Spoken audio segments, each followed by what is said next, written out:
Bom, hoje vamos começar conectando uma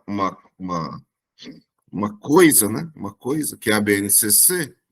Bom, no nosso encontro anterior, a gente estava estudando uma estrutura que dizia respeito ao trabalho do professor, enfim, né? E aí, hoje, no nosso edital, no nosso concurso, nós temos a BNCC. A primeira parte que nós temos que olhar da BNCC, enfim, diretamente vinculado ao nosso trabalho, né? É isso, é que o que nós veremos agora, desculpa, o que nós veremos agora é diretamente vinculado àquelas mesmas competências, itens que nós olhamos no nosso último encontro. Então, nós vamos começar pela BNCC, pela introdução da BNCC, não é toda, né? É a introdução. Se você olhar lá no edital, você vai ver que está indicada a introdução da BNCC. Esta é a introdução que nós olharemos. O que mostra a introdução? A introdução mostra o nosso trabalho. O que é o nosso trabalho? A BNCC, de maneira resumida em uma palavra, é dizer assim: trabalhar desenvolvendo competências. Trabalhar desenvolvendo competências. Então, é isso que nós vamos olhar nessa apresentação. Hoje, quando terminar o nosso encontro aqui, eu vou subir lá no WhatsApp esta apresentação. Os últimos dias, infelizmente, para mim não foram bons, né, nem legais. Então, eu não consegui ter o tempo para subir a apresentação lá. Mas, hoje, no final da aula, nós vamos de agora até o meio-dia. Eu vou subir lá no grupo mesmo, né? Os documentos que eu vou trabalhar aqui hoje. Então, nós vamos começar pela BNCC. Se alguém quiser perguntar, é só abrir o microfone e perguntar. Não levante mão, pergunte. Enfim, a BNCC,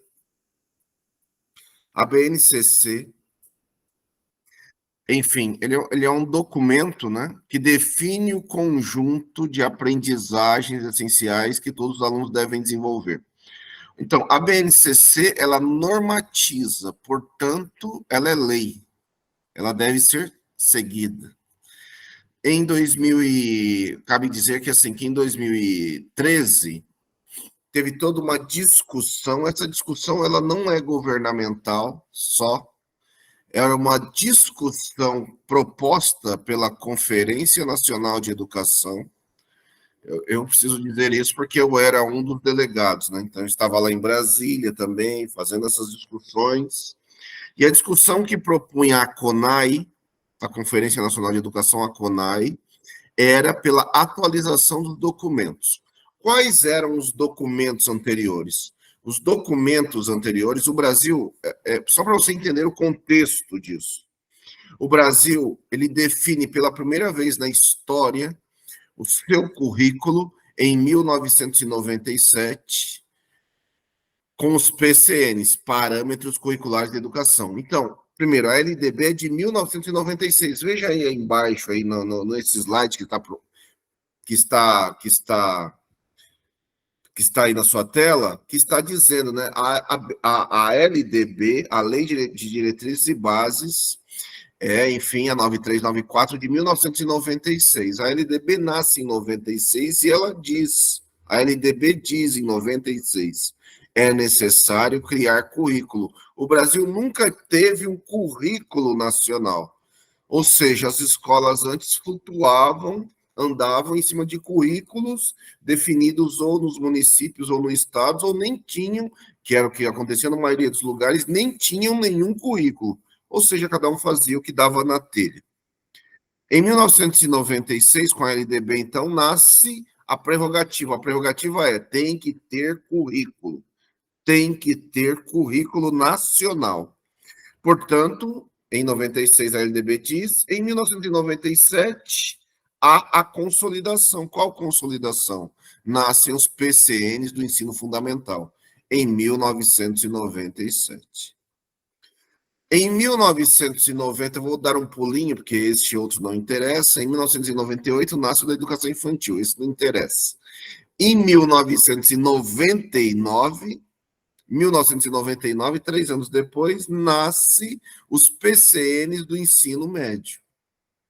Então, veja, nós tivemos uma primeira documentação que definiu uma base nacional comum chamada de Parâmetros Curriculares Nacionais, os PCNs, em 97, do ensino fundamental inteiro, e em 1999, o do ensino médio. Olha, interessante dizer que os PCNs do ensino médio são avançados, são eles que definem, em 1999, são eles que definem a divisão por áreas, né, as áreas do conhecimento, e toda esta coisa que nos últimos anos está sendo chamada de novo ensino médio já está presente nos PCNs em 1999.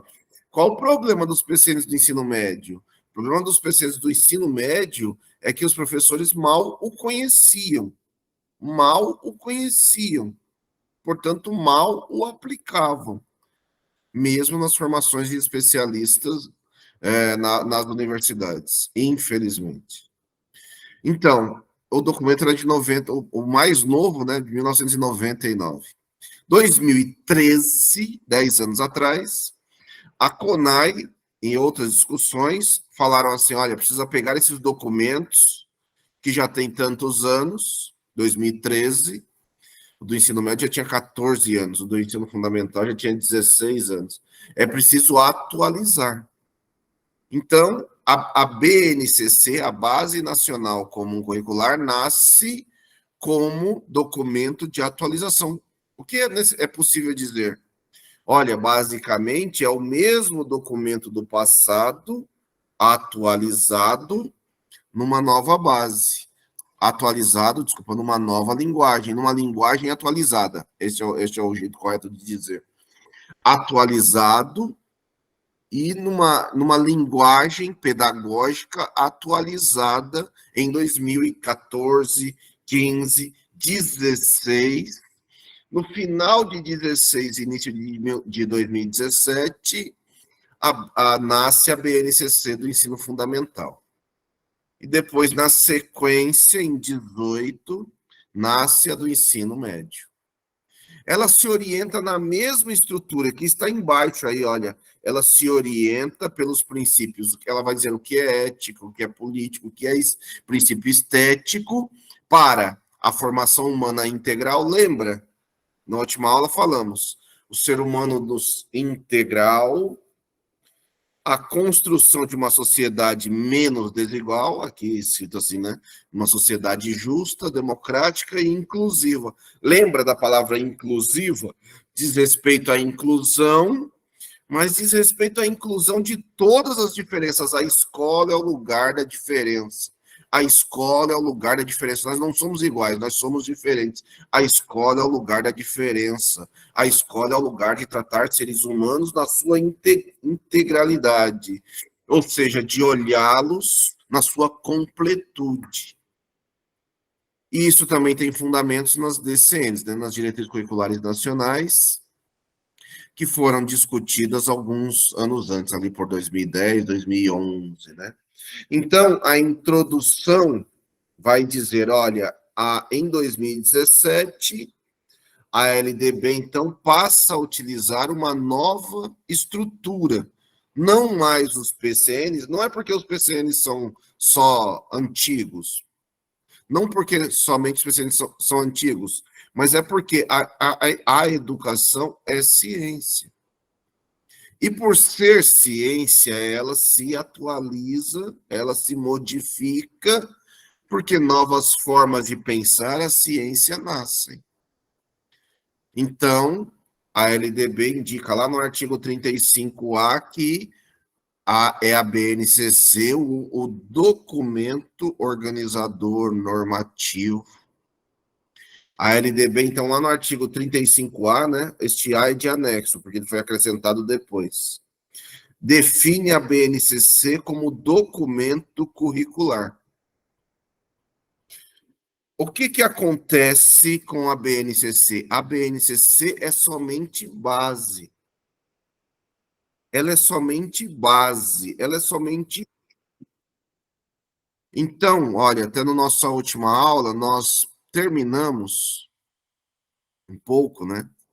Algumas pessoas começaram a trazer um pouco uma discussão assim.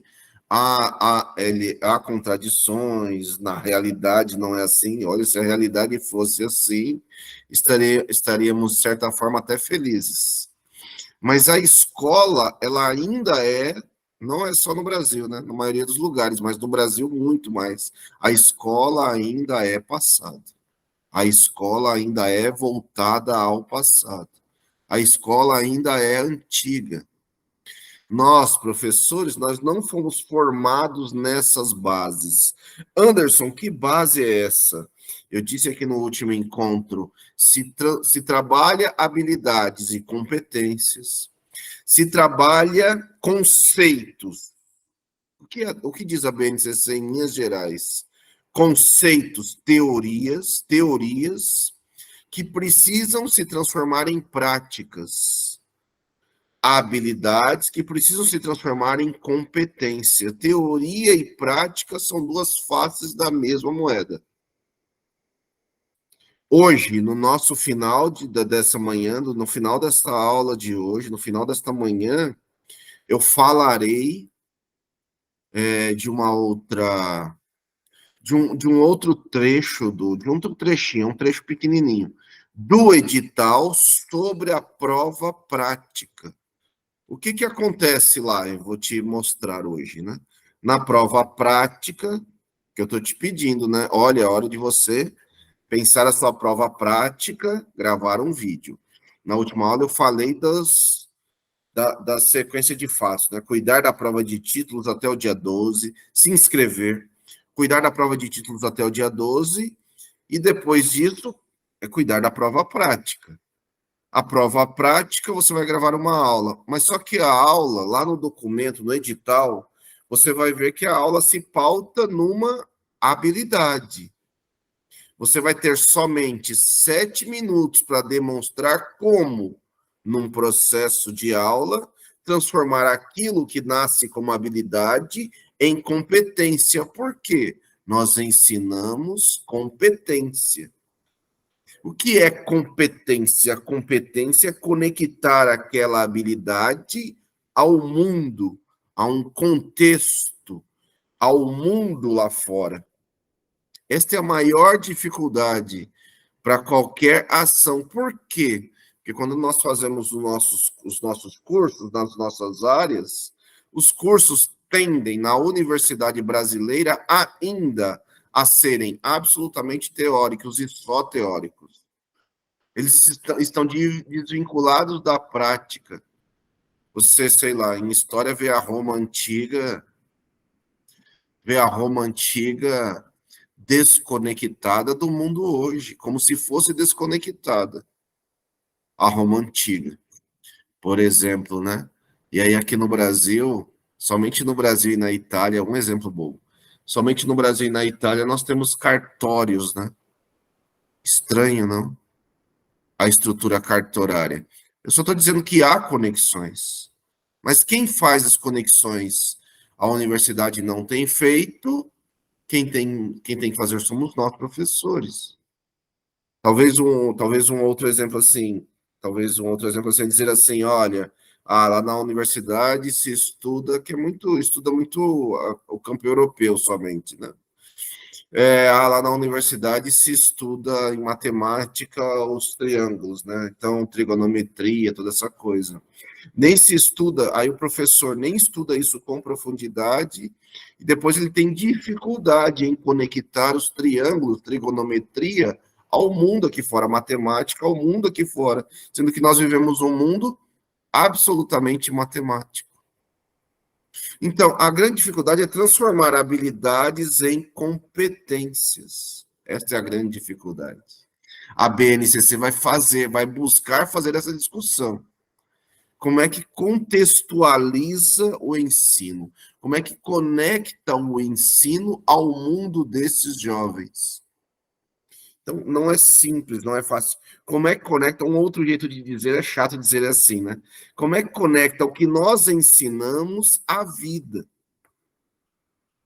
E não à toa inventaram esse nome, enfim, desse jeito, as experiências de vida, né? Por exemplo, a projeto de vida, né? A projeto de vida. Só para fechar esse slide aqui, é só para dizer assim, o que faz o governo do estado de São Paulo? Ele poderia fazer ou não. Mas o que faz o governo do estado de São Paulo? A BNCC nasce em 2017, 2018. O governo do estado de São Paulo olha a BNCC. O governo do estado de São Paulo, naquele momento, também não tinha um currículo estruturado.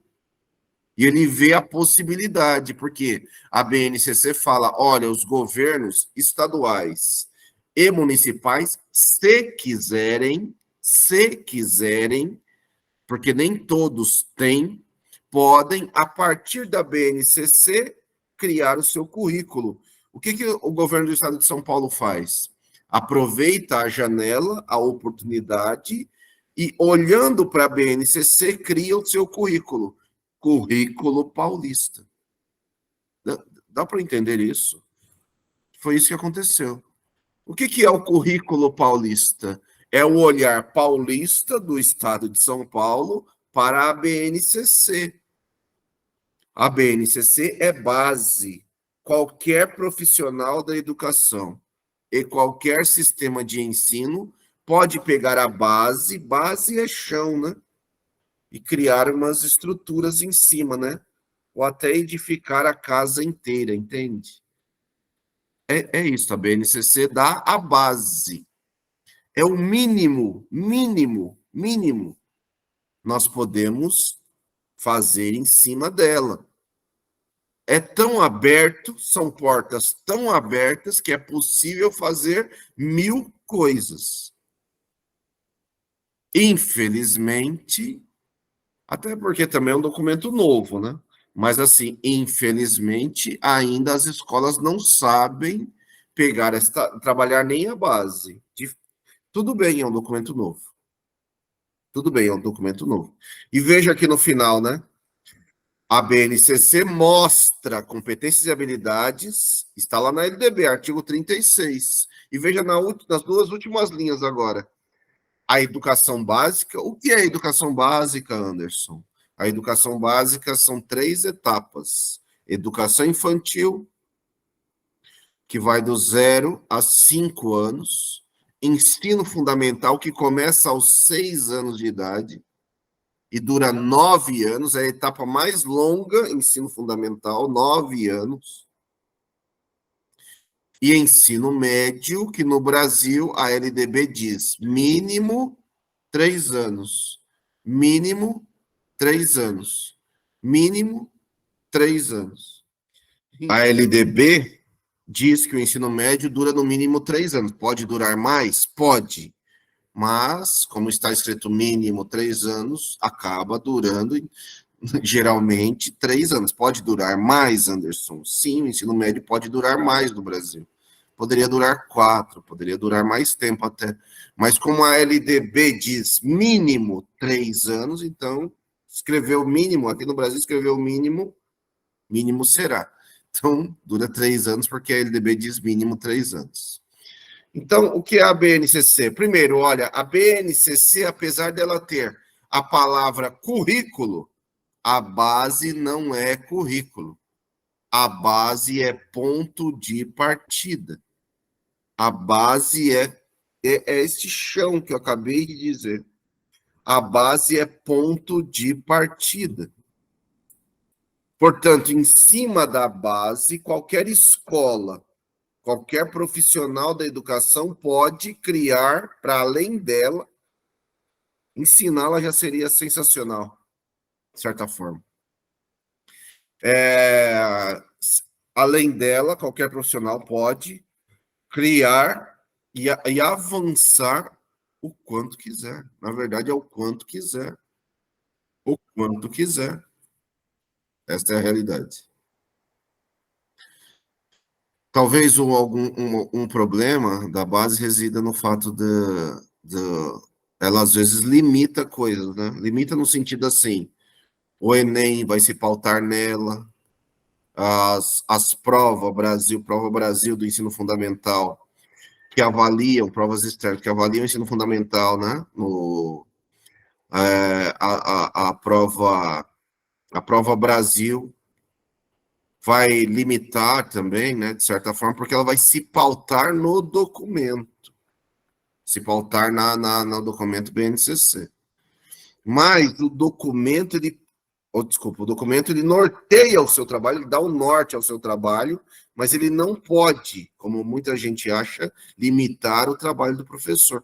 Que o professor pode, deve ensinar aquela base, que já é bastante coisa, e a partir dela avançar.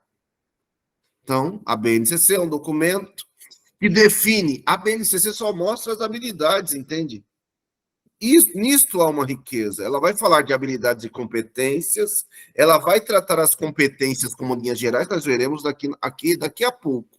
O que são as 10 competências? Nós olhamos as mesmas competências voltadas ao professor, está no edital.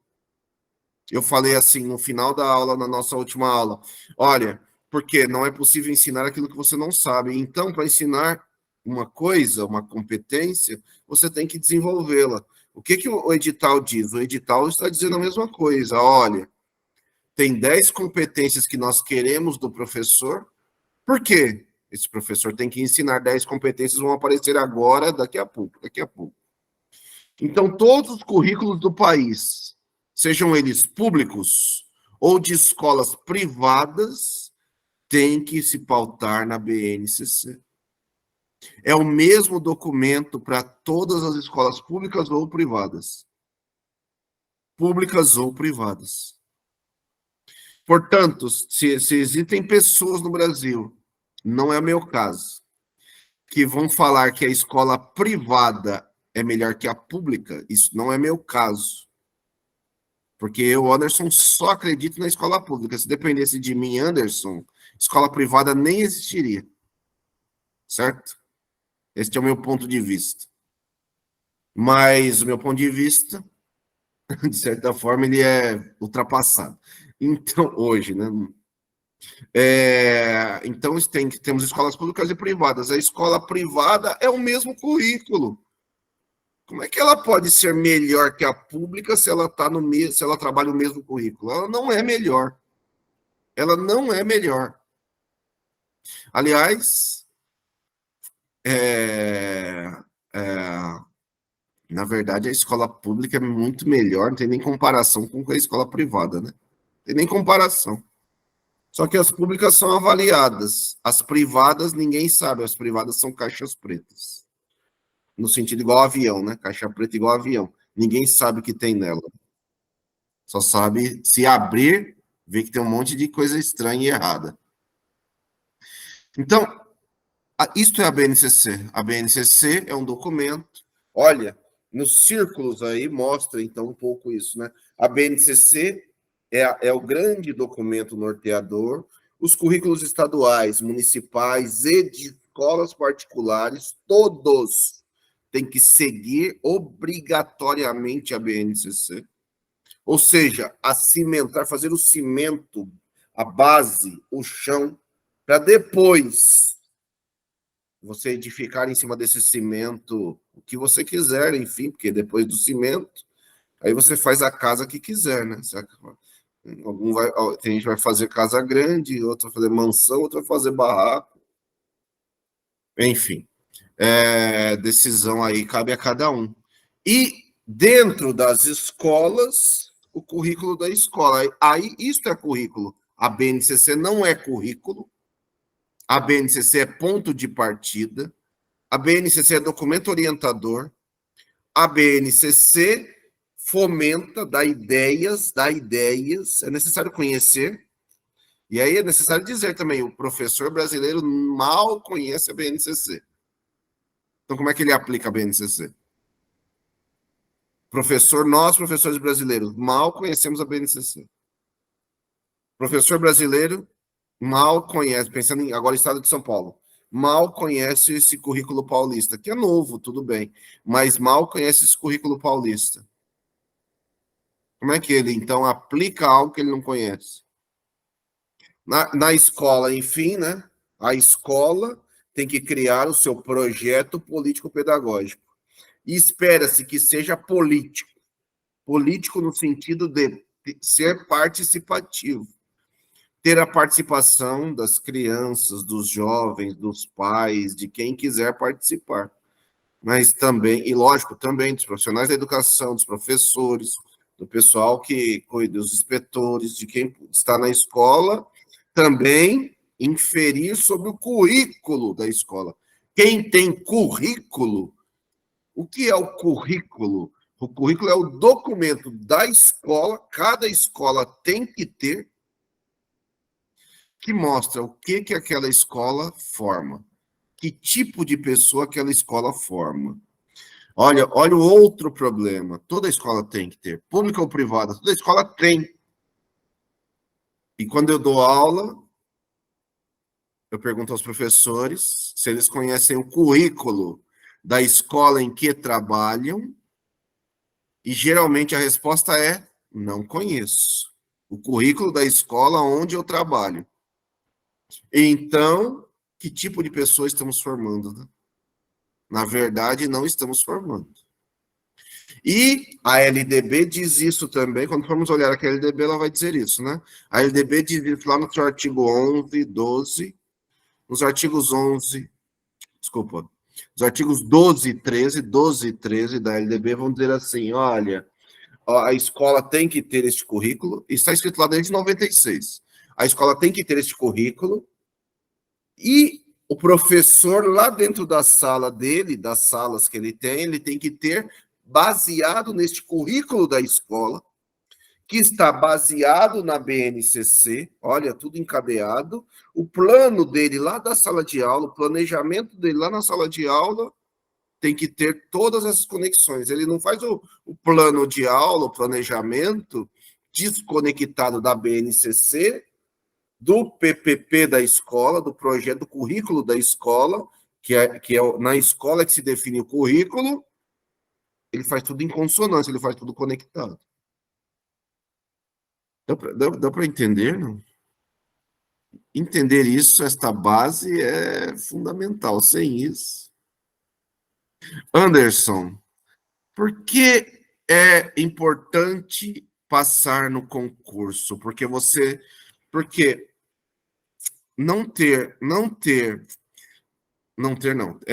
ter essas várias categorias, aqui em São Paulo tem essas várias categorias, no governo do estado de São Paulo. Ter essas várias categorias, elas são uma destruição da rede pública. Por quê? O professor, categoria isso, categoria O, categoria não sei o quê, ele não sabe nem se ele vai estar empregado no que vem. Como é que ele faz um plano? Como é que ele se vincula àquela escola? Como é que ele trabalha naquela escola? Se ano que vem ele não sabe nem que escola estará. Qual a importância do concurso? Não é só estabilidade. Para o professor mas para a rede, olhando rede de ensino, qual a importância? A importância é o professor ficar alguns anos ou vários anos naquela escola para, a cada ano, melhorar o PPP da escola e melhorar as suas práticas, porque ele tem vínculo com aquela escola. Ele tem vínculo com aquela escola. Se ele tem vínculo, somente com vínculo é possível desenvolver competências. Olha, entender isso é difícil para nós, professores. Infelizmente. Infelizmente. Então, ter vínculo é central, porque só com vínculo é que você cria competências.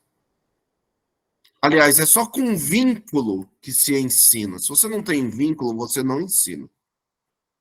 O que é vínculo, Anderson? Vínculo é, assim, os estudantes, pensando nos estudantes, os estudantes têm que acreditar em você. Eles têm que acreditar em você. Se eles não acreditam em você, não existe nem até a aula fica difícil. Até a aula fica difícil. Então, para trabalhar competências, não é só conhecer, saber escrevê-las, habilidades, começar com verbo, não é isso só, né? É você conseguir criar vínculo, trabalhar junto, trabalhar num processo contínuo. Por isso nós temos que ser concursados e continuamente. Ano que vem eu tenho que saber em que escola estarei para conhecer melhor o PPP da escola, o currículo da escola, para aplicar melhor o currículo dessa escola. Categoria O, categoria V, categoria não sei o quê, você não sabe nem em que escola estará no ano que vem, então você não cria vínculo. Mas isso é proposital. Isso é uma forma de destruir a escola pública. Destruir a escola pública. Entende? Veja, escolas. Olha, eu não gosto de falar assim, mas escolas particulares que têm renomadas.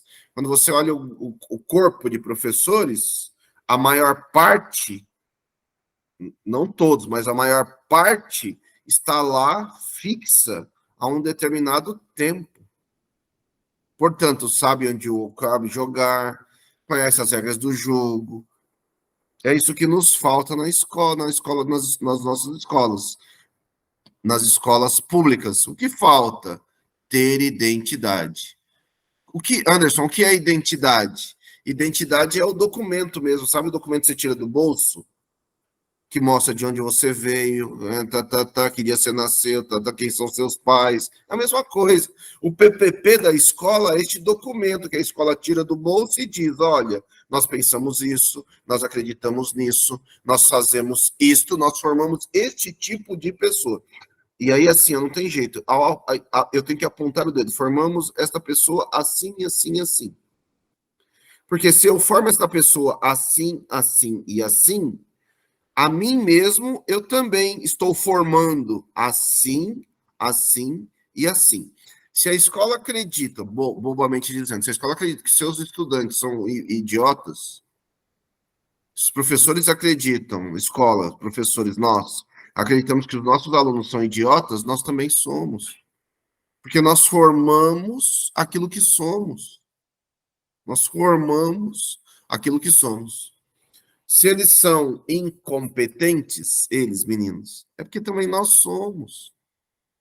Nós não criamos o vínculo necessário para isso que está escrito aí na sua tela, para mobilizar competências, para mobilizar conhecimentos, para mobilizar conceitos e procedimentos. Conceito, teoria, procedimento, prática. Veja, há este movimento o tempo todo. Habilidades que se conectam a atitudes e valores, habilidades que modificam atitudes e valores. Atitudes e valores. Para quê, BNCC? Para resolver demandas complexas do dia a dia. Um exemplo bobo, de novo. Você vai ver eu falando isso 1000 vezes. Matemática para resolver problemas do dia a dia. Para eu, Anderson, ir nas Casas Bahia e não ser enganado pelo vendedor. Ou pelo dono das Casas Bahia, sabe? Sei lá quem, sei lá de onde. É para eu saber onde está a matemática no mundo. Para eu questionar o mundo. Portanto, do pleno exercício da cidadania. Para eu exercer a minha própria cidadania sem depender de ninguém. Como é que eu exerço minha própria cidadania sem depender de ninguém? Eu não dependo de Celso Russomano para eu ser cidadão, eu mesmo sei reivindicar meus direitos. A escola deveria ensinar isso. E no ensino médio? Ensinar conectando e conectado ao mundo do trabalho. Ensinar conectando e conectado. Eu não ensino a escrever para fazer redação de Enem. Eu ensino a escrever porque escrever é essencial no mundo. No mundo. Nós estamos formando há muito tempo, infelizmente, um exército de pessoas que não sabem escrever. Por quê? Porque o brasileiro não lê. O brasileiro não lê. Como é que ele vai ensinar a escrever se o brasileiro não lê? Professores não leem. Professores leem muito pouco, infelizmente. Infelizmente. Infelizmente. Então, as escolas devem promover não só o desenvolvimento intelectual, não é só quando eu era criança, quando eu estudei na escola básica, a escola ensinava desconectado do mundo. Ensinava tudo desconectado do mundo. Hoje, às vezes você liga a TV e você vê pessoas assim, né? Olha, coisas que se aprende na escola. Aí a pergunta é assim: qual a capital da Itália? Então, qual é a discussão hoje? Não faz o menor sentido hoje. A escola do passado ensinava isso. Eu fazia provas onde Anderson, tinha que responder: essa bandeira é de onde? Geografia. Essa bandeira é de onde? Qual a capital da Espanha? Qual a capital da Argentina? Essa Argentina era mais fácil que aqui do lado, né? Sei lá. Não, mais fácil era o México, né? Que é o mesmo, né? Qual a capital do México? Qual a capital dos Estados Unidos? Que interessa isso? A escola do passado ensinava conteúdo pelo conteúdo. A escola hoje ensina desenvolvimento intelectual, desenvolvimento social, social da sociedade, desenvolvimento físico, desenvolvimento emocional, desenvolvimento cultural, as disciplinas todas para isso, todas para isso. As disciplinas só existem para isso. As competências mobilizam conhecimentos, habilidades, atitudes, valores, habilidades que se transformam em competências. Ou seja, pessoas que vão mudando de atitude, de valor, para resolver problemas do dia a dia. Resolver problemas do dia a dia. A BNCC, então, é uma tentativa de desfragmentar, ou seja, de unir políticas educacionais. Fortaleça o regime de colaboração. A lei no Brasil, a lei educacional. A lei educacional no Brasil, LDB e outras leis, elas são regimes de colaboração. Anote aí. As leis no Brasil são regimes de colaboração entre as 3 esferas de governo: governos municipais, governos estaduais e governos federais. Um exemplo. Aqui a cidade de Osasco, vou falar de Osasco, não estou falando mal, entende? Estou falando porque tem tido concurso lá, eu tenho trabalhado lá, então estou falando de uma realidade. Eu não sei dizer de outras cidades.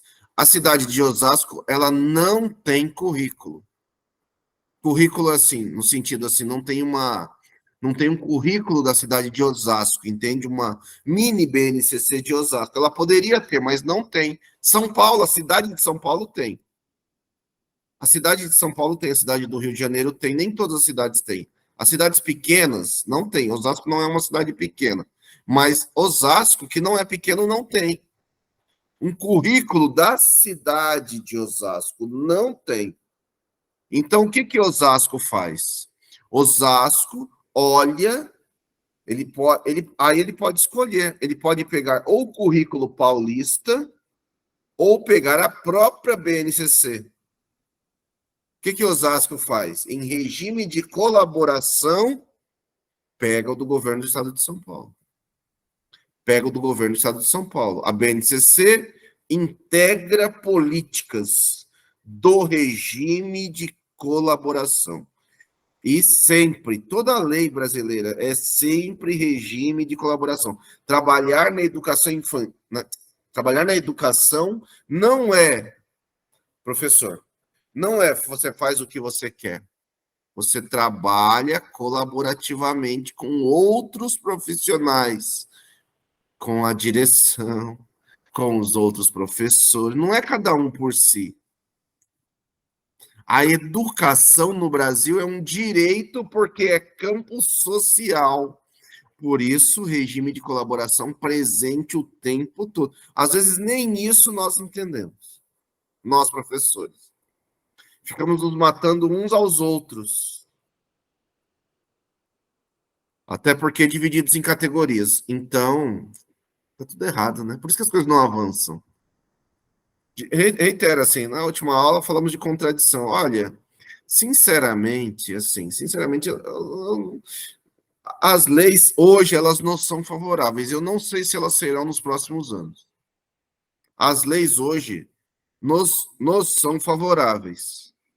Professores, qual o problema? Nós não as conhecemos. Qual o problema? Nós não conhecemos as leis. Portanto, não sabemos nem aplicá-las. A BNCC é um documento normativo, portanto, é lei. Nós não sabemos aplicar porque nós não conhecemos. Porque às vezes também é assim, né? Porque é um documento grande, né? A BNCC tem 600 páginas. Né? Quem lê? Quem lê? Infelizmente. Então, a BNCC define e assegura aos estudantes o desenvolvimento de 10 competências. 10 competências que garantem, anote. Porque todo lugar que você falar isso, todo lugar que você escrever isso, você está na frente. Garante os direitos de aprendizagem. Direitos de aprendizagem e desenvolvimento.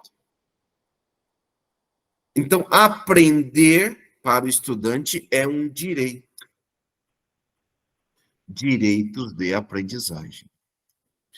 A competência, então, são as habilidades que se transformam mudam atitudes e valores, teorias que se conectam a práticas, teorias que modificam práticas, práticas que modificam teorias. Entendeu isso? Já entendeu a base, né? Por isso essa introdução no nosso edital. Então, a educação, olha, no final, ao definir as competências, a BNCC reconhece que a educação deve afirmar valores. Quais valores a nossa escola trata? Quais valores a nossa escola trata? Estimular ações que contribuam para a transformação da sociedade.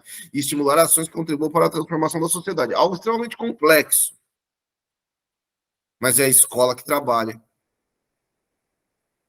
Formando pessoas que pensam o mundo de outras formas. A escola não deveria formar para conformar, né? Formar as pessoas apenas para viverem no mundo.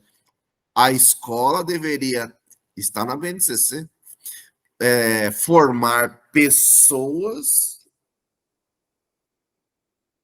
para que elas transformem o mundo. A escola é instrumento de transformação do mundo, tornando-a, está escrito aí, uma sociedade humana, mais justa, socialmente justa, e ainda diz mais, né? Voltada para a preservação da natureza, porque a BNCC já se alinha à Agenda 2030 da ONU. Então, competências, valores, começam com as habilidades, mas ela quer modificar valores e atitudes. Elas são trabalhadas durante toda a educação básica. Por que a criança entra cada vez mais cedo na escola? Para, desde o mais cedo possível, ela mobilizar esses saberes. Eu sou diretor de educação infantil. A educação infantil é a base central disso. A escola de educação infantil já vai ensinando tudo isso. Matemática, história, geografia, sem precisar falar disso, mas já está ensinando isso. Para quê? Para formar na cabeça das crianças pequenas até 5 anos esta base. E gradualmente, de maneira contínua, o aprendizado deve ser contínuo e gradual. Contínuo e gradual. Para que o aluno consiga desenvolver todas as suas competências. Num processo sequencial de ensino. Numa sequência didática que é definida, tem na base, mas quem define a aplicação da sequência didática é o professor. Quem define que são, sabe o que é a sequência didática? São aqueles códigos que tem na BNCC, né? Aqueles códigos. Às vezes você está na escola, vem o coordenador pedir para você colocar ali, lá, no planejamento, sei onde, código. O código não interessa a ninguém. Mano, que loucura.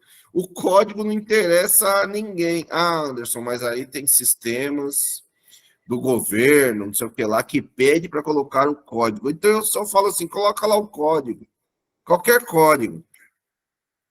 Agora, o código não tem importância nenhuma. Nenhuma. Porque o código é só habilidade. O que interessa é você mobilizar competências, que é diferente. A habilidade é ponto de partida só. A BNCC, Currículo Paulista, todos eles traz a habilidade. Na prova prática, que você gravará o vídeo, você olhará uma habilidade e a partir dela terá que mostrar como é que, só em 7 minutos, mostrar como é que você desenvolve, vai desenvolver a partir dali, alguma determinada competência. Entende? Então, a partir daquela habilidade que você, por exemplo, tem que fazer a prova prática, mas a partir da habilidade que é o código, que é o que você vai no dia a dia trabalhar, iniciar como uma sequência didática, é só você, não tem jeito. Então, como você conecta isso com as competências? Quais são as competências, então? São essas aí, olha. 10. E lembra que no nosso último encontro aqui, última aula, nós falamos de 10 competências para os professores. São as mesmas, só que voltadas ao professor, estão escritas de uma outra forma. Quais são as 10 competências da BNCC, que são as mesmas para os professores, que são as mesmas que aparecem em todos os documentos, como o Currículo Paulista? O que você tem que fazer também? Olha, eu olho lá, eu pego o edital, a prova prática, eu tenho que gravar uma aula, eu tenho que olhar lá a habilidade que eu vou partir e a chegada é em alguma dessas competências. É alguma dessas competências. Quais são as competências gerais? Conhecimento. Aluno ativo. Aluno ativo. Esperamos que em metodologias ativas que chamem a participação, que não é só o professor perguntando, é com esses meninos participando e perguntando e respondendo e perguntando também. Então, quais são as competências? Trabalhar conhecimento. Trabalhar pessoas que pensam de maneira ativa. Então, como é que eles querem? Como é que eu desperto? Isso não é simples, isso é extremamente difícil. Como é que eu desperto o desejo? Como é que eu desperto o vínculo, o desejo por aprender? Como é que eu desperto o desejo de estar ali, de vir todos os dias, de participar de alguma forma, de se envolver de alguma forma, de ser de alguma forma? Conhecimento. O conhecimento só pode ser mobilizado a partir também do conhecimento que as pessoas já têm. Portanto, esses meninos pensam, interessa a idade. Mesmo os nossos aqui, bebês, já pensam. E pensam, e se deixarem, eles controlam. Pensam, se pensam, como é que eu começo por este saber, por este conhecimento?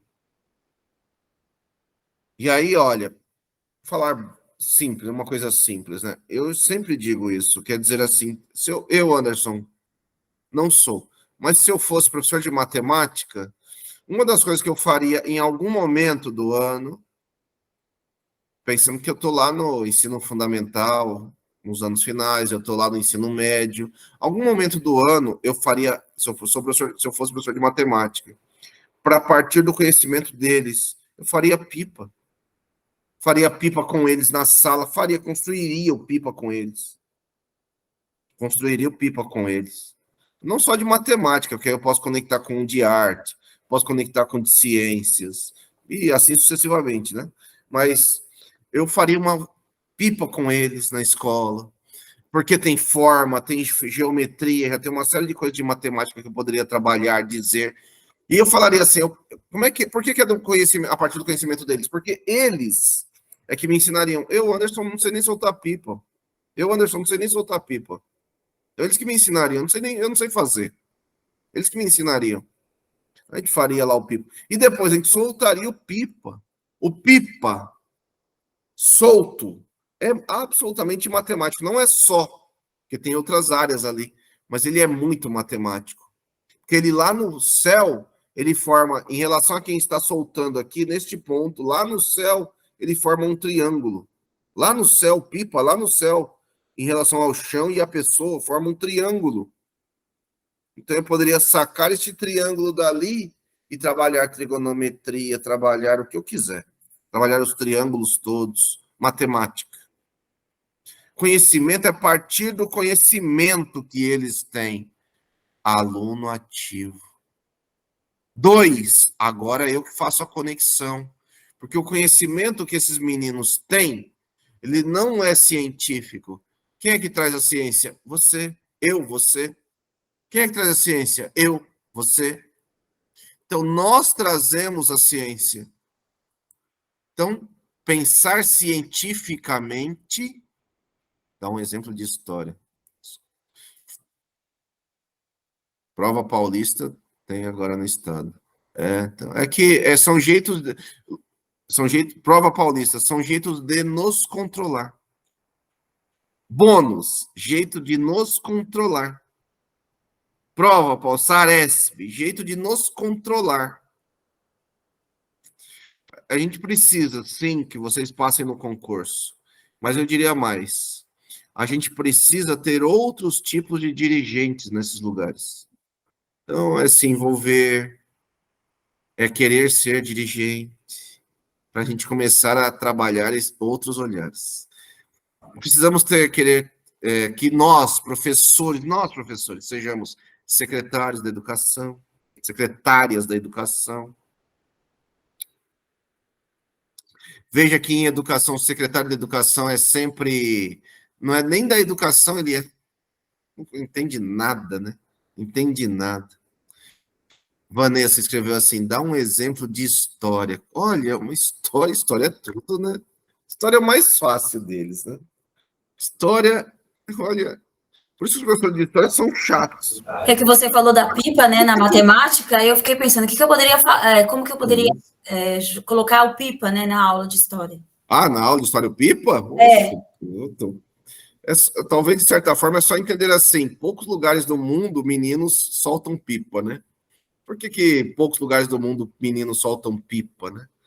Porque aqui há uma cultura do pipa. Há uma cultura, se há uma cultura, há história. E aí, olha, ele toma várias dimensões, que ele é pipa, ele é papagaio, ele é não sei o que, ele é capucheta, tem uma história. É uma história tão gigante que uma das figuras brasileiras, talvez assim, né? Não sei se gosta de tratar esse negócio de maior, melhor. Um dos maiores inventores brasileiros inventou o avião, o cacete, ele começou soltando pipa. E se encantando por pipa, Santos Dumont. E se encantando por pipa, para depois pensar balão, para depois pensar não sei o quê, para depois até chegar no avião. E se hoje nós viajamos de avião no mundo, devemos a um brasileiro. E se hoje usamos relógio, devemos a este relógio de pulso, igual eu uso. Poucos agora usam, né? Devemos a este mesmo brasileiro, Santos Dumont. Então, eu gosto dos meus alunos, mas muitas vezes não consigo atingi-los. Eu falaria assim, a, quando, hoje é cada vez mais difícil atingir esses jovens. Hoje é cada vez mais difícil atingir esses jovens, porque hoje eles têm 1000 outras formas de mobilizar suas atenções em rede social, com celulares, com isso, com aquilo. Existem muitos distratores hoje. Hoje é mais difícil do que no passado. Porque no passado você tinha menos distratores. Eu falaria assim, então, possivelmente é porque nós vamos ter que trabalhar com coisas que eles gostam. Pode ser que seja isso. Não à toa a cultura digital não é deixada de lado. Veja, o item 4 aí está projetado aí na tela. Trabalhar a cultura digital. Que eu falaria assim, nós, professores, talvez um outro exemplo bobo assim, eu falaria assim, eu tô lá, igual aqui a Vanessa, trabalhando história, tô lá no campo de história, eu...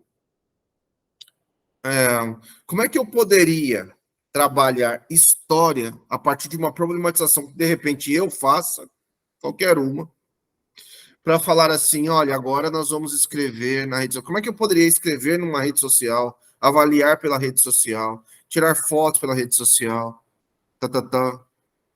Avaliar essas fotos pela rede social, usar a própria prerrogativa do Paulo Freire.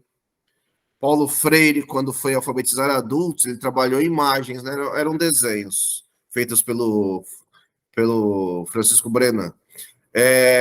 Esses desenhos eram problematizações. Como é que hoje eu posso pegar uma imagem e problematizá-la?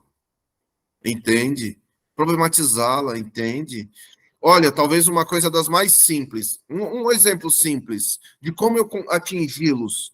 É assim, é eu que tenho que ver os acontecimentos diários e, opa, como é que eu conecto isso com o mundo? Um exemplo bobo, ele é bobo. Aconteceu o fato do Vinícius Júnior lá, Vini Júnior lá, do Real Madrid.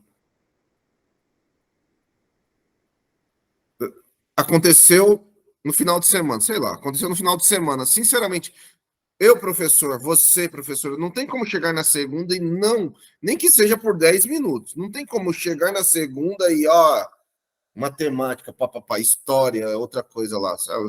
Você tem que trazer este evento e você encontrar meios de conectar este evento à história, à matemática, ao que for, ao que for, ao que for. E você tem, basta sair da caixinha. Anderson, como é que eu conecto o evento do Vinícius Júnior, à matemática? Aí eu tenho que coçar a cabeça e pensar. Mas eu falaria assim, talvez. Olha, talvez seria dizer assim, né? Deixa eu pensar aqui. Uma primeira coisa. Talvez dizendo para os alunos assim, no Brasil, nós temos leis antirracistas, mas tem um número que expressa um número matemático. Quantos racistas já foram presos no Brasil por cometer um ato de racismo? O número é o número zero. Zero. Nunca, ninguém foi preso no Brasil, infelizmente, até hoje. De uma lei que já existe há tantos anos. Tantos anos, menos hoje, matemática de novo. Mas eu quero dizer um pouco mais assim. E hoje nós abriremos o leque para falar isso daqui a pouco. Quando acabar essa apresentação, nós vamos abrir aqui o livrinho do Silvio de Almeida, Racismo Estrutural, está no nosso edital, para falar assim, olha, os povos... Esse livro não fala, outros livros aqui falarão, isso que eu falarei agora. Mas assim, a matemática que nós estudamos é de base grega. Nós estudamos Pitágoras, nós estudamos os gregos, matemáticos, mas nós não estudamos de onde a matemática saiu. De onde a matemática saiu? Agora é história e matemática. De onde a matemática saiu? A matemática nasce na África. A matemática nasce na África. Muitas escolas têm projeto de xadrez. As escolas não têm projeto de Mancala. Mancala é um jogo africano, de certa forma, né? É um jogo de tabuleiro, parecido com o xadrez, ele é muito matemático, mas ele é muito histórico também, mas que eu falaria assim, que remete aos povos africanos. Por que o negro sofre racismo no mundo? Porque o negro é visto como um ser inferior. Porque é assim, a África é atrasada, a África é como se fosse a África que traz todas as tecnologias a este mundo. Todas. É chato dizer todas, desde Kemet, desde o Egito Antigo.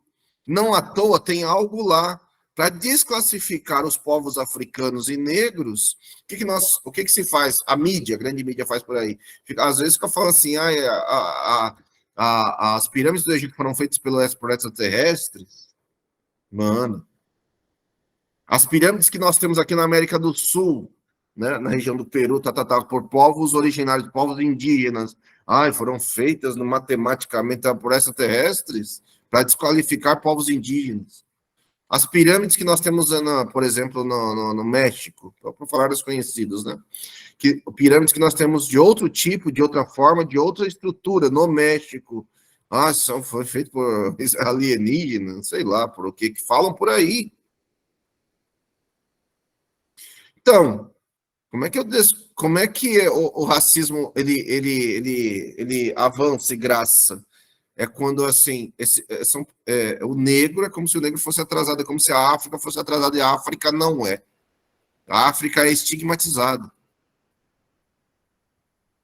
A África sofre, e qualquer pessoa que tem um tom de pele negro vai sofrer do preconceito, porque não conhece o conceito do que é África.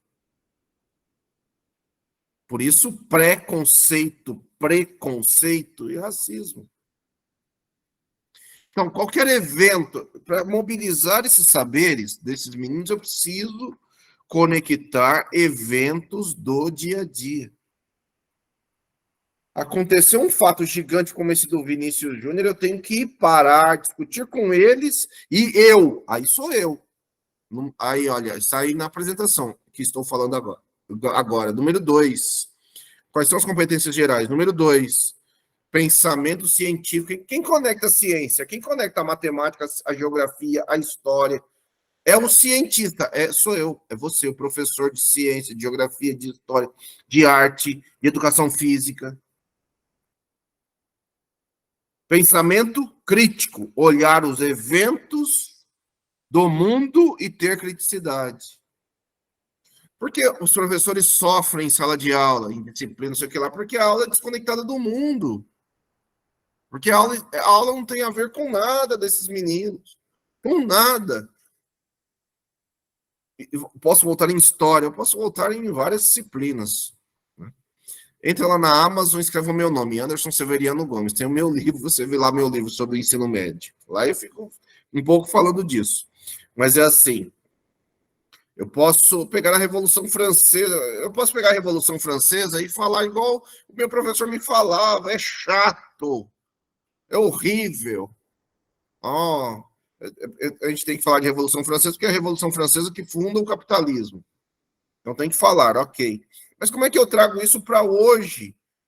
Mas meu professor era, olha, Napoleão, ele ficava com a mãozinha assim, dizem que ele tinha uma dor de estômago. O que isso interessa? O que interessa Napoleão? O que interessa o que ser de Napoleão? Me interessam os eventos que levaram à Revolução Francesa. E esses mesmos eventos, eles se reproduzem hoje, 200 e tantos anos depois. Hoje se repetem. Hoje com mais potência. Hoje com mais potência. Olha, 2, embaixo, desenvolvimento do raciocínio, questionamento, análise crítica, busca por soluções criativas e inovadoras. Como é que eu resolvo o problema do Vini Júnior? Não é fazendo cartaz, não é. Mas como é que eu busco com eles soluções criativas, inovadoras, outra forma de resolver problema? Não sei, porque é você que tem que inventar com eles. E é isso. E a forma de envolvê-los é, olha, saia da lousa, saia da cópia, saia da chatice, saia da mesmice, saia do seu professor que você teve há 30 anos atrás. 3, a escola avança e propõe um repertório cultural ampliado e a sua ampliação. E lógico, para ampliar esse repertório cultural, eu tenho que partir da cultura deles. Vamos, por exemplo, parte da cultura deles. Qual a cultura deles? Olha, falaria assim, culturalmente, eles geralmente por aí vão gostar de funk, de músicas que aparecem na moda. Por que eles gostam? E olha, eu estou dizendo assim, funk é cultura legal e maravilha e vamos trabalhar. Mas como é que eu amplio essa cultura para trazer outras? E outras não são melhores, são diferentes. Não são melhores que o funk. São diferentes apenas e só. Mas como é que eu conecto isso? Como é que eu trago este outro repertório? Como é que eu amplio esse repertório? Como é que eu amplio? Respeitando os saberes que eles trazem, o repertório cultural que eles têm, que eles trazem, daquilo que gostam com respeito. Nas minhas aulas, eu sempre dou o exemplo de um professor, né? O professor chega lá na escola, onde eu era diretor, ele chega querendo fazer uma coisa nova. E aí eu pergunto, o que novo você quer? Professor de arte. Professor de arte, ele fala assim, eu quero... Já contei essa história 1000 vezes, que é uma história muito boa. Eu quero ensinar música...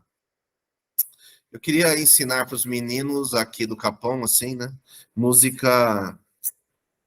Tipo, sabe, ópera, Villa-Lobos, ópera. Eu falo, nossa, legal, demais, eu adoro. Villa-Lobos?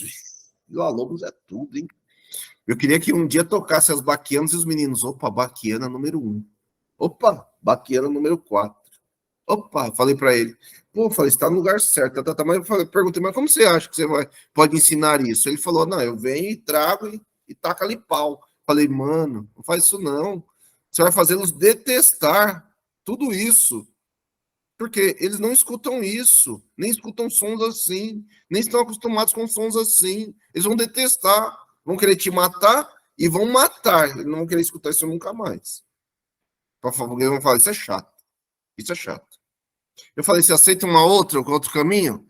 Ele humildemente falou, aceito. Então vamos tentar assim, ó. E conversamos, papá. E ele foi e fez. O que ele fez? Ele pegou e chegou na sala e perguntou o que vocês gostam. Um pouco assim, sabe? Rapidinho eu tô tentando dizer aqui. O que vocês gostam? Os meninos falaram. Responderam óbvio, né? Gostamos de funk. Ele respeitou, ele falou, então, na próxima aula, tragam os funks, mas olha, tem umas regrinhas, hein? Não pode ser assim, não pode ser pesadão, não pode ter palavrão, sei lá. Ele criou umas regras com ele, tudo bem, ele trouxe, os meninos trouxeram, pendrive e tal. Ele foi, levou a caixa, cumpriu, respeitou e cumpriu. Espetou lá o funk lá, tocou o funk. Aí passava na frente da sala, outros professores, isso aí não é aula. Foi dito aqui no nosso último encontro. Olha, eu quero esses professores, mas é um pouco mais. Este currículo está dizendo que são esses professores. Agora, se eles são categoria isso ou aquilo, eles correm o risco de ser mandados embora. Por isso que você tem que passar no concurso. Por isso você tem que passar no concurso. E ainda assim não é simples. Porque lá na escola mesmo passava outro professor e falava, ia lá na minha sala, falava, tá uma bagunça, que lá não é aula. E a aula é a melhor aula do mundo. Porque então, passando lá, você viu, o professor estava lá com os meninos, dançando junto com os meninos, tocando funk com os meninos, tá. Só que ele não fazia só isso. Ele parava e falou, peraí. Olha esse trechinho aqui, ia lá na lousa e escrevia, olha, tem rima, isso aqui é rima. Então, olha, ele está conectando, ele está ensinando arte, olha, tem rima, isso aqui é rima. Isso aqui, olha. E aí trazia, olha aqui, olha, tem um... E como é música também, eu poderia falar assim, como é música também é matemática, né? Porque tem um som. Aliás, a música do funk ela é mais matemática que tudo, né? Que é um som marcado. Tum, tum, tum, tum, 1, 2, 1, 2. É matemática pura, né? Mas ele lá trabalhando o ar, falou, mostrou, e vocês sabem fazer uma outra rima? Ah, então vem fazer aqui, faz e tal. E foi aproveitando, tal, respeitou. Aí, um momento mais para frente, que foi o que eu falei, mostre respeito. No segundo momento, trabalhe dizendo para eles, olha, eu vou trazer uma coisa que eu gosto. Talvez vocês não gostem, mas eu gosto. E aí, eles não precisam nem falar, eles vão lembrar, pô, o professor nos respeitou, vamos respeitar também, né? E aí ele trouxe lá umas músicas e tal. Ainda deu certo? Ainda não. Só deu certo quando ele, pesquisando essas músicas, seja os funks dos meninos. Saberes deles. Número 1, saberes deles. Quando deu certo? Quando eles quando ele, respeitando o saber dos meninos, escutando esses funks, lá no meio do funk, ele encontrou um sonzinho lá, um som, sabe?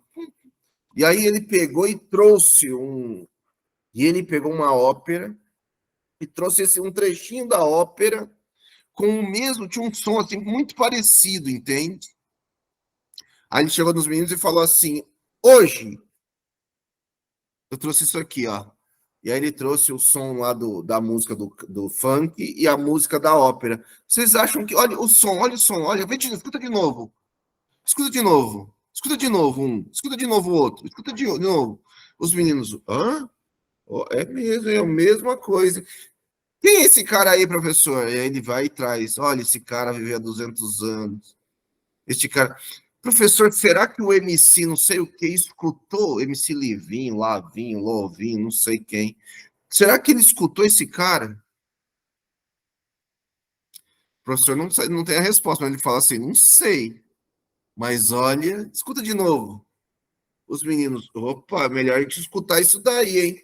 Porque se esse cara faz sucesso conosco, faz sucesso, e tem um trecho de um cara de 200 anos atrás, olha, a partir dessa conexão que o professor criou, meu, na escola ele criou banda, na escola ele criou grupo, disso, daquilo, de funk, de samba, de rap, de não sei o que, de chorinho. Ele criou de tudo, de tudo. Criou conexão. Criou conexão. Então, está escrito ampliar repertório cultural a partir do conhecimento, com aluno ativo, competência. Você está desenvolvendo competência, defenda o seu trabalho. Na última aula até falamos um pouco assim, né? Ficou assim, na questão, contradição, é só você aprender a defender o seu trabalho. Ah, a gestão não quer. Legal. E às vezes é muito legal que não queira. Só que se você está nas categorias isso, aquilo, você pode ficar desempregado. Não sei se é tão legal. Mas eu falaria assim, então por isso a necessidade de passar no concurso. Para você fazer um trabalho que está aí, olha, as leis dizendo a seu favor. 4, trabalhar com cultura digital, com celulares dos meninos, com o uso das ferramentas de redes sociais, Instagram, o que for você pode usar na sua aula. Lógico, com propósito, lógico, com regras, lógico. E lógico, se você não trabalhar no Instagram, eles vão começar a fazer cyberbullying, fazer um monte de besteira por aí. E trabalhar com a cultura digital de maneira ampliada, não é só no computadorzinho da escola, se a escola tiver, às vezes nem tem. A partir do celular deles mesmos, eles podem fazer uma coisa no celular, podem, devem, precisam. Podem, devem, precisam. 5, competência, comunicação, aprender a se comunicar, falar, dirigir, se dirigir, escrever um roteiro, dizer o que vai fazer, começo, meio e fim, trabalhar a escuta, discussão, multiletramento, trabalhar com outras áreas, comunicação em todas as áreas. Escrever um texto de ciências é diferente de escrever um texto de história.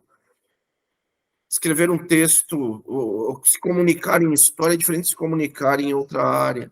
Se comunicar, falar, pensar, saber o que é interessante, ver o que é interessante, ver o que tem profundidade, trazer o novo nas redes. Competência para todas as áreas, para todos os professores, para todos nós. De novo, não é fácil, não é simples, não é tranquilo, não é, mas é necessário estar escrito como documento. 6, conectar ao mundo do trabalho, projetar a vida desses estudantes. Olha, que eles desenvolvam em todas as áreas, não é projeto de vida, não é eletiva, não é. É em todas as áreas, é o tempo todo. E é desde o ensino fundamental. Começa uma base do ensino fundamental que depois se projeta ainda mais quando chega no ensino médio. E veja aí embaixo, né, capacidade de gerir a própria vida, estabelecer metas, planejar, porque a sua disciplina ela foi criada para isso. Eu não estudo história para saber quem foi Napoleão. Aliás, eu quero que se lasque Napoleão. Que se lasque Napoleão. Eu quero saber quais eventos hoje me afetam, que são eventos que aconteceram há 200 e tantos anos atrás, na Revolução Francesa, se isso é importante. Mas eu quero dizer assim, quando eu era criança, eu estudava Por exemplo, geografia é outra. Geografia, sim, na capital, não sei, o Rio. Qual é o nome do maior rio do Brasil? Os afluentes do Rio Amazonas. Mano, que sentido faz isso hoje? Nenhum sentido. Eu quero dizer assim, hoje, se eu quero saber quais são os afluentes, hoje, qualquer menino pega o celular e coloca lá. Em 3 segundos ele vai saber, olha, os afluentes são esses. Bom, hein? Isso é informação, isso não é conhecimento. Lógico que em algum momento é bom saber buscar a informação correta, cultura digital, informação diferente de fake news, com dados, não sei o que lá. Mas assim, projeto de vida, eu ensino conectado ao mundo, à vida, à mudança de vida. Vinícius Júnior, de novo. Para eu conseguir falar assim, olha, hoje os jovens negros são os que mais estão desempregados. Por que será? E que tem a ver com o fato lá que aconteceu com o Vinícius Júnior lá na Espanha. Lá na Espanha. Hoje, e outros eventos, enfim, não quero ficar só no evento, neste evento. 7, lá tinha comunicação, mas assim, não é só saber se comunicar, é saber argumentar, é saber defender um fundamento, um argumento, sua ideia, defender uma opinião de maneira qualificada, não é opinião até cachorro tem. Opinião até cachorro tem. É defender a sua opinião de maneira qualificada, debater, discutir, fundamentar, mudar de ideia, se necessário. Mudar de ideia, se necessário. 8, autoconhecimento, se conhecer, cuidar de si mesmo, cuidar das suas fragilidades, cuidar das suas fortalezas, lidar com as suas emoções, se manter persistente, cuidar de si, cuidar do seu corpo, cuidar das suas ideias, cuidar daquilo que você defende, se autodefender, trabalhar processos hoje, né, mais difíceis, tão difíceis quanto processos emotivos de cuidar da sua saúde mental e tudo mais, num mundo tão difícil, complexo. Hoje, esse item 8 é tão complexo que hoje é a época da nossa história em que mais jovens se suicidam. É a época, é o tempo, né, da nossa história. Nunca tantos jovens, tão jovens, se suicidaram. Por que estão se suicidando? Porque a vida está perdendo valor, porque a vida perde tanto valor. Então, tem que discutir essas coisas em todas as áreas. Em todas as áreas, emoções, sentimentos, autoconfiança, autoestima, cuidado com a saúde, cuidado com o seu desenvolvimento, competência. 9, empatia e cooperação. Empatia, me colocar no lugar do outro, estar no lugar do outro. Cooperação, fazer junto, ser solidário, dialogar, colaborar, desenvolver ideias totais, ideias em grupo, trabalhar em grupos grandes, em grupos menores, trabalhar com a diversidade. Competência, me colocar no lugar daquele que não sabe, me colocar no lugar daquele que está sofrendo, me colocar no lugar do outro em vários momentos, ajudar, mudar coisas que achamos que não são justas. E os meninos estão exatamente numa idade ali, no ensino médio ainda mais, de entender que o mundo, começam a entender que o mundo é bastante injusto. Certo? Mediar conflitos, aí você media, mas você também os ensina a mediar. Os melhores mediadores de conflitos são os próprios meninos. Mas para isso a gente tem que prepará-los e nos prepararmos também. A escola é o lugar do conflito. Como é que eu coopero? Como é que eu faço junto? E o 10º e o último é ter responsabilidade, ter cidadania, saber o que fazer, cumprir prazos. A vida é de cumprimento de prazo também. A vida tem limite. A vida não é faço o que eu quero, exige responsabilidade. A vida é cidadã, eu preciso entender que sociedade é essa. A vida tem leis. Vivemos no Estado democrático de direitos. Tudo isso. Então, olha, as 10 competências, essas 10, toda a educação básica, da educação infantil ao ensino médio, passando pelo fundamental. Competências nós já vimos, são habilidades que mudam atitudes e valores. Competências, habilidades, partimos delas para mudar atitudes e valores. As competências, algumas dessas 10, as 10, cada uma delas, uma em cada momento, você tem que ver o que você consegue trabalhar em cada momento, não é tudo ao mesmo tempo, não existe. É alguma. Você, de novo, na sua aula prática, pegue lá o ponto, olhe lá no edital, o ponto que você acha que você consegue desenvolver a sua melhor aula. Aquele ponto é habilidade, está no edital, é uma habilidade, tem o código, tem tudo, é uma habilidade, é nada, é uma habilidade, ponto de partida. Em qual dessas competências que acabamos de falar, você consegue chegar? Esta é a grande perspectiva. Aí a sua aula vai receber 30, 40, os 40 pontos que ela pode receber em 7 minutos. Como é que aquela habilidade pode, na sua aula, se transformar numa competência? Outra assim, olha, se você está aqui na minha aula, aqui é online, né? É um pouco mais chato, né? Mas eu falaria assim, se você se mobiliza os seus conhecimentos, que isso é desenvolvimento de competência, se você começa a mobilizar seus conhecimentos, você começa a pensar assim, por que eu não pensei nisso antes? Por que eu não fiz isso antes? Por que eu não pensei de uma outra forma? Por que eu agi? Isto é o desenvolvimento de competência. Isto é o desenvolvimento de competência. E para fechar, que é importante fechar, para a gente abrir o Silvio de Almeida e o racismo estrutural, mas assim, então, a BNCC, lá na sua introdução, traz esses itens, assim, né? Ela tem um marco legal, isso é tudo novo no Brasil, começa em 1988, a educação é um direito, lá no artigo 205, ela é compartilhada entre Estado, família e sociedade, a educação é um dever de todos, direito de todos, ela é feita em colaboração, portanto, sempre a palavra colaboração.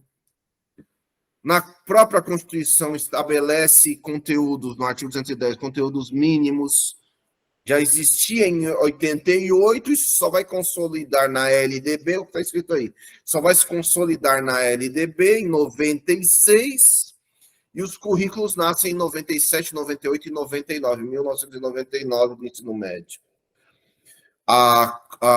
No processo, a BNCC atualiza este currículo dos anos 90 consolidado em 2017, 2018. Portanto, a linguagem da BNCC, de competências, que já existiam nos PCNs,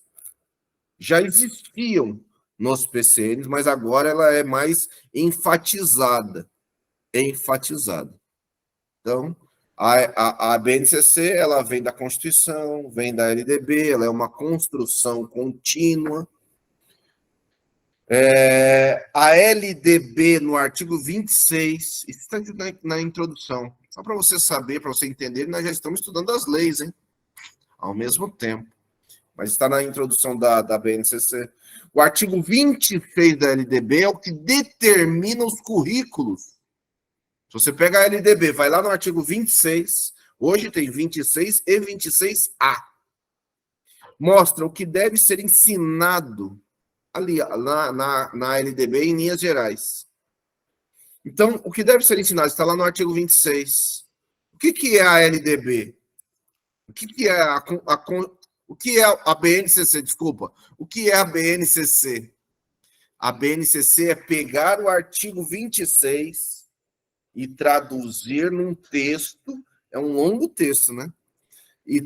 É a tradução, a BNCC é a tradução do artigo 26 num texto que explica cada uma das áreas que estão lá no artigo 26. Isto é a BNCC. É a tradução do artigo 26 num texto longo, num texto pedagógico. Mostra, então, que deve ser ensinado, assim, em linhas gerais, habilidades, a partir das habilidades em cada ano. Mostra o que tem que ser ensinado no primeiro ano. no segundo, no terceiro, no quarto, e assim sucessivamente. Certo? Então, é o que está escrito aí nessa passagem. Quais são os fundamentos pedagógicos da BNCC para falar de competência? O conceito de competência adotado pela BNCC marca a discussão pedagógica, olha a palavra que vem junto, pedagógica e social, da discussão da sociedade das últimas décadas, inferida no texto da LDB, artigo 26, que mostra a BNCC as competências que partem no sentido de começar, que começam nas habilidades para serem desenvolvidos. Estas mesmas competências estão em documentos internacionais, como o PISA, né, a avaliação do PISA, avaliações que existem, né, que são em escalas menores, né? Avaliações que existem em vários países do mundo, o Brasil está sempre mal nelas. Da ONU, né, do PISA, da ONU, da Unesco, enfim. Então, as decisões pedagógicas devem estar orientadas para o desenvolvimento da competência. Nós trabalhamos desenvolvendo competência. Qual a dificuldade do desenvolvimento da competência? A dificuldade do desenvolvimento da competência é que nós, professores, não fomos formados assim. Não fomos formados assim. Então, nós temos uma dificuldade em entender competência, conectar o que ensinamos ao mundo lá fora. E, nesse sentido, veja, falamos quinta-feira, né? Aqui, olha, reafirmado. A BNCC reafirma o compromisso com a educação integral. Educação integral, ser humano como um todo. Olha o processo, o que aprender, está escrito aí, o que aprender, para que aprender, como ensinar, como promover redes de aprendizagem colaborativa. Redes de aprendizagem colaborativa e como avaliar de outras formas o aprendizado. Reconhecer em seu contexto, olha, a escola reconhece um novo contexto histórico, um novo contexto cultural, um novo contexto de comunicar-se, de nos relacionarmos. Até porque, se não tomamos cuidado, isso daqui, ao invés de unir pessoas, separa pessoas. As novas tecnologias e a cultura digital. Um ser criativo, ser analítico. Olha o que ensinamos como competência: ser criativo, ser analítico, crítico, ser participativo, ser aberto ao novo. Está morto o bolsonarismo. Certo? Que maravilha. Ao ser aberto ao novo, à novidade, colaborativo, ele resiste, ele é resiliente, ele é produtivo, é responsável, até porque uma das competências é a responsabilidade, e que requer muito mais que o acúmulo de informações. Escola, com acúmulo de informações é do passado. Um dia eu estou dando aula, discutindo essas coisas, e uma aluna fala assim, esse é um momento muito marcante da minha vida, uma aluna fala assim, eu estou falando isso. Uma aluna fala assim, isso que eu estou falando agora. Uma aluna fala assim, professor, eu sei o nome completo da princesa Isabel. Falei, hã? Ela fala, eu sei o nome completo da princesa Isabel. Eu falo, ah, é? Qual é? Fala aí. Ela falou, Isabel, papará, papapá, meia hora falando. No final que ela terminou o nome da mulher lá, da princesa Isabel, eu falei assim, ela perguntou assim, está certo? Falei, não sei. Não quero saber. Não vou falar que tenho raiva de quem sabe, porque você sabe, mas... Eu perguntei, então, onde você aprendeu isso? E aí ela dá a pior resposta, que todo mundo já sabe. Aprendi na escola. Isso é uma informação que não serve para nada. Você veja, ela é uma mulher de 30 e tantos anos naquele momento, está lá ocupando um pedaço da cabeça dela de uma besteira. E ela falou assim, eu sei mais, hein? Eu sei o nome do Dom Pedro I completo. Falei, ah, é? Fala, falei, nem fala não. Nós acreditamos, não fala não. Serve para nada. Seu nome completo é Dom Pedro II. Por que você sabe? Ah, porque a professora ensinou o nome completo dessa gente, mano. Serve para quê? Serve para quê? Para nada. Para nada. Que é igual outro dia eu estou dando uma aula aqui, outro dia, uns dias aí, um dia desse aí, e eu pergunto, olha, já às vezes cai nessa coisa de nome, eu falei assim, fala o nome de um negro, de uma família negra importante, nome de rua importante na cidade de São Paulo, ninguém sabia. Ninguém sabia. Olha o nome de um negro, de uma família importante, nome de uma rua importante, grande, na cidade de São Paulo. Olha o nome de um médico negro, importante, nome de rua importante também, da cidade de São Paulo. Olha o nome dele. Ninguém sabe. Mas o nome completo da princesa sabe. Mano. Então, olha, a educação integral, formação e desenvolvimento humano global. Portanto, visão plural, o que ele pensa, mas a dimensão, está escrito aí, olha, não sou eu dizendo, está escrito aí, a dimensão afetiva também é importante. Os afetos são importantes. A Vanessa escreveu aí em determinado momento essa coisa da dificuldade de se vincular. Os afetos são importantes, essa aproximação é importante. Entende? A BNCC, então, vai falar desse sentido de igualdade, diversidade e equidade.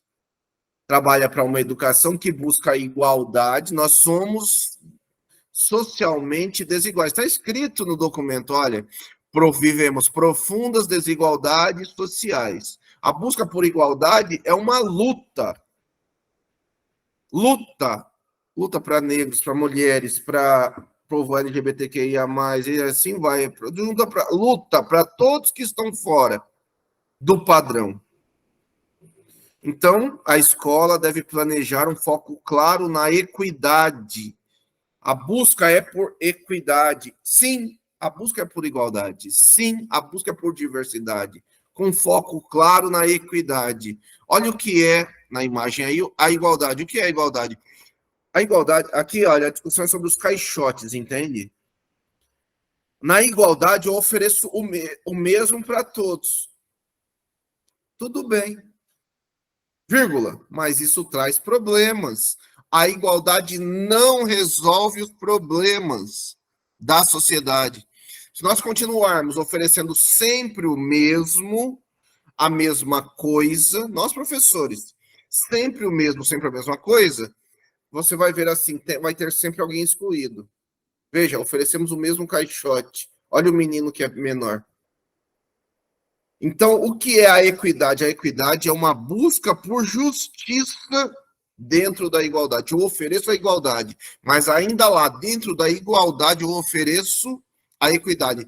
Aquele que precisa mais, eu ofereço mais. Essa é a sentença. Aquele que precisa mais, eu ofereço mais. Olha, eu podia tirar o caixote na equidade, tirar o caixote do grande e colocar lá para o pequeno. Aí todos verão o jogo. Equidade. Não significa que eu não vá oferecer para o grande, eu vou oferecer com igualdade sempre, mas dentro da igualdade com justiça, equidade. Dentro da igualdade que eu ofereço como professor a todos, é a sua aula para todos. Mas aquele que precisa mais, eu vou atrás de meios, ferramentas, formas para tentar atraí-lo. Tentar atraí-lo. No final do documento, a BNCC vai dizer assim, então, a BNCC não é currículo é o PPP na escola, mas o PPP na escola tem que olhar o documento nacional e ser influenciado. E essa influência é, os conteúdos têm que ser contextualizados. Está escrito aí no primeiro item, olha. Conteúdos contextualizados. Conteúdos significativos. Olha, está escrito na BNCC. Veja, torná-los significativos com base na realidade do lugar. Não sou eu dizendo, é a BNCC. Está escrito. Os conteúdos devem ser contextualizados, tornados significativos com base na realidade do lugar. Por isso que eu falei o negócio, eu dei o exemplo do Vini Júnior. Decidir a escola, decidir sobre como ela se organiza de maneira interdisciplinar, para fortalecer as competências das equipes, dinâmicas, estratégias mais interativas, estratégias colaborativas. Terceiro ponto aqui, a escola, no currículo da escola, no PPP, seleciona e aplica metodologias que a escola escolhe. É livre. Portanto, estratégias didático-pedagógicas diferentes, diversificadas, recorrendo a ritmos diferenciados e a conteúdos complementares, não sou eu dizendo. Dissemos já hoje, essa manhã inteira. A escola, no PPP da escola, concebe e coloca em prática situações, procedimentos para motivar e engajar os alunos. Motivar e engajar. Portanto, não é cópia, não tem cópia, não tem. É engajamento, é atração. É quase como namorar, né? É atração. A escola constrói e aplica procedimentos de avaliação formativa. A escola busca resultados também, né? Nós queremos ensinar com algum resultado, e o resultado final é que a sociedade seja transformada no tempo, que não seremos nós, mas serão esses meninos, esperamos. E se a escola continuar como no passado, a sociedade será como essa de agora, fracassada, de adultos fracassados, como eu, que tenho quase 50 anos, e a gente vê com 40 e poucos anos a eleição de um cara como esse que nós tivemos como presidente aí, agora há pouco. E para resolver, ainda temos que retrazer um lado passado lá, mano. Nem novidade a gente consegue produzir. Que sociedade que nós, adultos, produzimos. Então, temos tudo por fazer. Temos tudo, professores, temos tudo por fazer. A escola seleciona, produz, aplica, avalia recursos didáticos, tecnológicos. A escola cria e disponibiliza materiais para orientar os professores, para ele poder avançar, para ele poder ler, etc. E a escola mantém processos contínuos de aprendizagem, a aprendizagem não para, e é isso.